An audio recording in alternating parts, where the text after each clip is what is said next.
बिस्मिल्लाहिर्रहमानिर्रहीम अस्सलातु वस्सलामु अलैका या रसूलल्लाह अल्लाहुम्मा सल्लि अला मुहम्मद व अला आलि मुहम्मदिन कमा सल्लैता अला इब्राहीम व अला आलि इब्राहीम इन्नका हमीदुम मजीद अल्लाहुम्मा बारिक अला मुहम्मद व अला आलि मुहम्मदिन कमा बारकता अला इब्राहीम व अला आलि इब्राहीम इन्नका हमीदुम मजीद।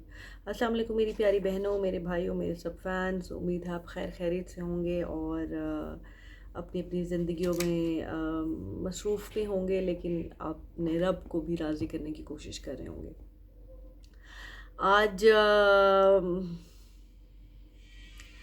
आज वैसे मुझे अपने अब्बू की बड़ी याद आती रहती है। आपको पता ही है, अब तो आप मेरी फैमिली का हिस्सा हैं। आपको पता है कि मुसलसल मुझे वक्तन फ़वक्तन, मेरा नहीं ख़्याल कि कोई भी ऐसा दिन है जब माँ बाप चले जाते हैं तो आपको कोई भी ऐसा दिन हो जब आपको अपने वालिदैन की याद नहीं आती।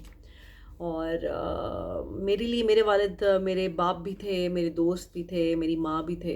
मैं अपनी अम्मी से ज़्यादा कभी क्लोज़ नहीं रही और मम्मा को मैं शायद कुछ ज़्यादा पसंद भी नहीं हूँ। वो कभी खुश नहीं होती मेरे से, बट मैं कोशिश करती रहती हूँ, ट्राई करती रहती हूँ। बहरहाल वालिद के जाने के बाद काफ़ी चीज़ें बदल गईं। मुझे बहुत अरसे से ये ख़्याल आ रहा था, जो मैं बात करना भी चाहती थी, शायद मेरे कुछ रिश्तेदार भी सुन लें तो शायद उनको थोड़ी सी शर्म आए। लेकिन ये नहीं है कि मैं आप लोगों से मिलना चाहती हूँ या ऐसा कुछ है।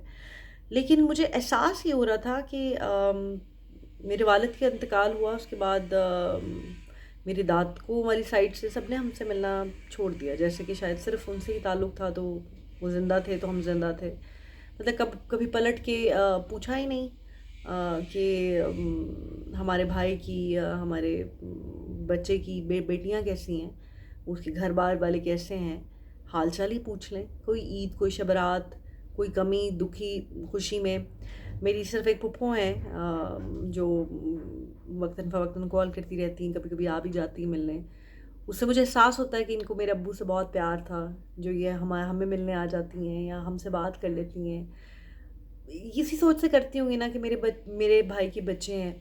लेकिन बाकी मुझे अपने ख़ानदान वालों से इख्तलाफ ज़रूर ये रहा। हो सकता है बिकॉज़ सादात हैं सारे। शायद मैं इंडस्ट्री में थी, लेकिन अब तो मैं सब कुछ छोड़ दिया हुआ है। लेकिन उन्होंने बिल्कुल लाताल्लुक़ी कर ली अब्बू के मरने के बाद।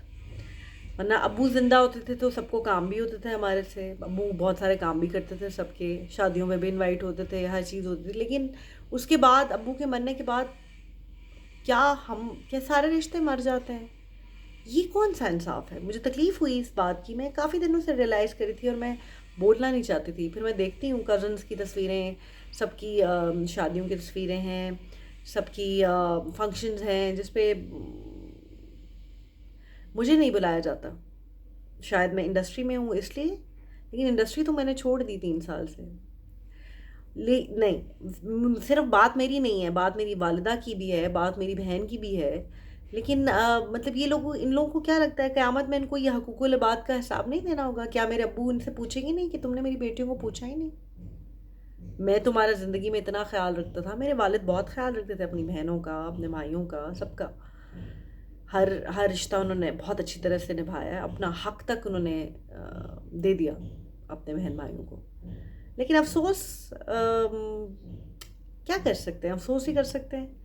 दुःख होता है ये जानकर कि जब एक रिश्ता मर जाता है तो आपके लिए सब मर जाते हैं।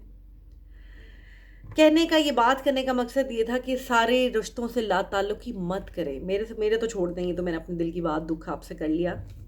लेकिन अपने रिश्तों को जोड़ के रखें।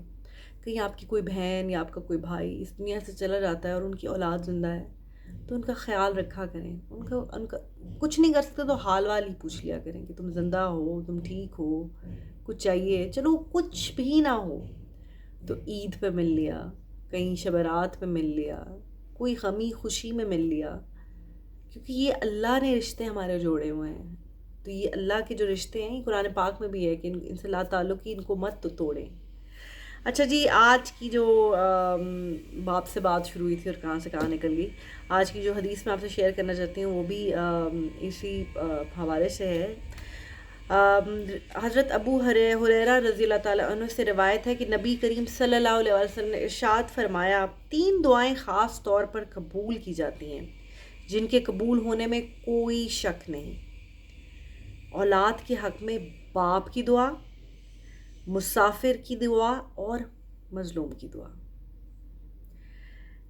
فوری طور پر مطلب قبول ہوتی ہیں. میرے ابو جب حیات تھے تو ابو نا ہمیں ہمیشہ کہتے تھے کہ یہ 3 دعائیں باپ کیونکہ باپ دعا دیتا ہے لیکن باپ کے دل سے بڑی ایسی کم دعا نکلتی ہے شاید، میرا خیال میں، میرا اپنا ذاتی خیال یہ ہے. اور مجھے تو لگتا ہے یہ میرے باپ کی دعائیں ہیں جس نے مجھے بدل دیا اور مجھے دین کی طرف لے آیا ہے. اور اللہ تعالیٰ، ماں باپ چلے جاتے ہیں لیکن ان کی دعائیں آپ کے ساتھ ہوتی ہیں، ان کی خیر، ان کا فیض آپ کے ساتھ رہتا ہے. سو میں دوبارہ رپیٹ کر دیتی ہوں جی، بڑی پیاری یہ بات ہے، اس کو یاد رکھیں کہ 3 دعائیں آپ صلی اللہ علیہ وسلم نے ارشاد فرمایا، 3 دعائیں خاص طور پر قبول کی جاتی ہیں، خاص طور پر جن کے قبول ہونے میں کوئی شک نہیں. باپ کی دعا، مسافر کی دعا اور مظلوم کی دعا. سو سب تمام پیرنٹس جو ڈیڈز ہیں پلیز اپنے بچوں کے لیے خاص دعائیں کیا کریں، وقت نکال کے دعائیں کیا کریں. اور پھر مسافر کی جب آپ سفر کر رہے ہوں اس سفر کے دوران ضرور دعائیں مانگا کریں. اور مظلوم کی دعا، جس پہ ظلم ہوا ہو یا کسی مظلوم کی دعا، مطلب مجھے تو ایک دم یاد آیا کہ جو کووڈ ہے مجھے بہت سخت لگتا ہے کہ یہ ان مظلوم کشمیریوں کی بد دعا لگ گئی ساری دنیا کو، جو لاک ڈاؤن میں اندر جنہوں نے اپنے گھر والے دفنا دیے، جو کتنی تکلیف میں، اپنے آزادی کی تکلیف میں کب سے رو رہے ہیں. خیر اینی ویز، بات کہاں نکل جاتی ہے، میں کہاں سے کہاں ایموشنل ہو کے پہنچ جاتی ہوں. تو امید ہے کہ آپ کو میری ویڈیو اچھی لگی ہوگی، پسند آئی ہوگی. اور میرے ریلیٹیوز کو جو بھی یہ ویڈیو دیکھیں، I feel bad for you guys, بری بات ہے. آپ اچھا نہیں ہے آپ لوگوں کے لیے، کیونکہ میرے والد نے آپ سب کے لیے بہت کچھ کیا ہوا ہے. آپ لوگوں کو ایٹ لیسٹ کبھی کبھی فون کر کے پوچھ لینا چاہیے ہمیں. اپنا بہت خیال رکھیں، زندگی رہی تو پھر بات ہوگی. اللہ حافظ.